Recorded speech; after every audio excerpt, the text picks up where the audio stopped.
Hi guys, welcome to my channel. ఈరోజు వేసిన పప్పు పచ్చడి ఎలా చేసుకోవాలో చూసుకుందాం. ప్యాన్ పెట్టి ఆయిల్ వేసి అందులో పచ్చిమిరపకాయలు వేసుకొని మంచిగా ఫ్రై చేసుకుందాం. పచ్చిమిరపకాయలు మాడకుండా చూడండి ఫ్రెండ్స్, మాడితే టేస్ట్ పచ్చడి బాగా ఉండదు. సో నేను ఎలా చేస్తానో చూసేయండి.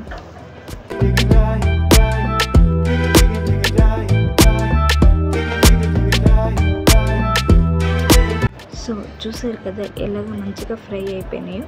ఆ ఫ్రై అయిన పచ్చిమిరకాయలని ఒక ప్లేట్లో తీసుకుందాం.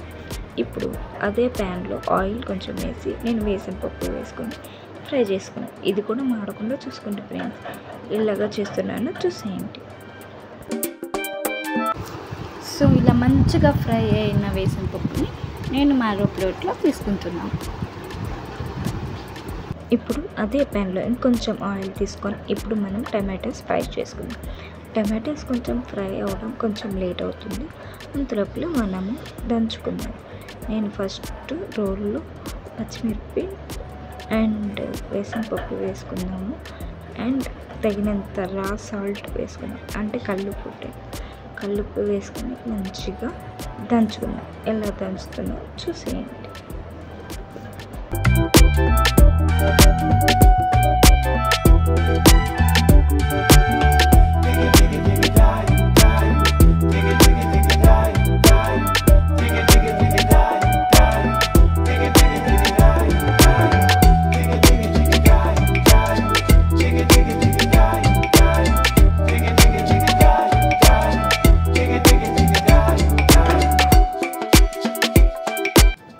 ఇప్పుడు మంచిగా గ్రైండ్ అయింది కదా, దీంట్లో మనము నానబెట్టుకున్న చింతపండుని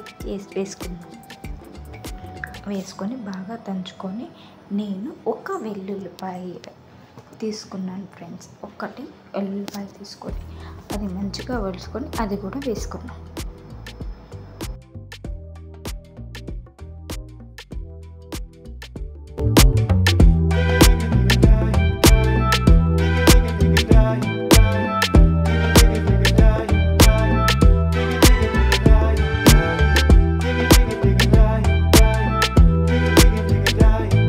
ఈలోపు బాగా ఫ్రై అయిన టమాటోస్ని చూడండి ఇలా ఉన్నాయి.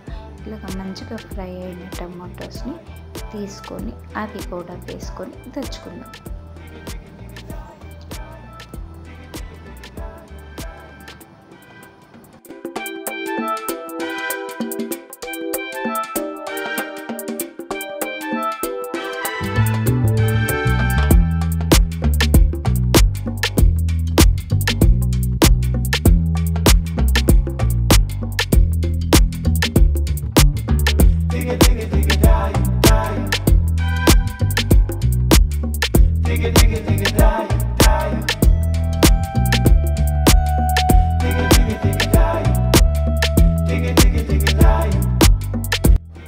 సో ఇలా అంతా మంచిగా దంచుకున్న తర్వాత ఒకసారి టేస్ట్ తీసుకుందాం.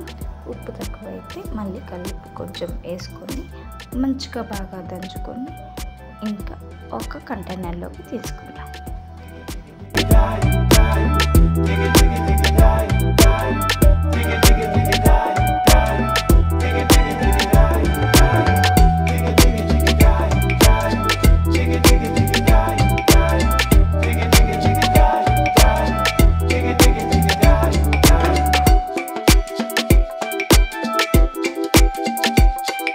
మీకు ఇష్టమైతే ఆనియన్ కూడా ఇక్కడ వేసుకోండి, ఇది ఆప్షనల్. మేము అప్పుడే పచ్చడి అయిపోయినట్టు లేదు ఫ్రెండ్స్, ఇన్కంప్లీట్ ఏంటంటే అమ్మ చేతి ముద్ద రోటి పచ్చడి కాంబినేషన్ అదుర్స్.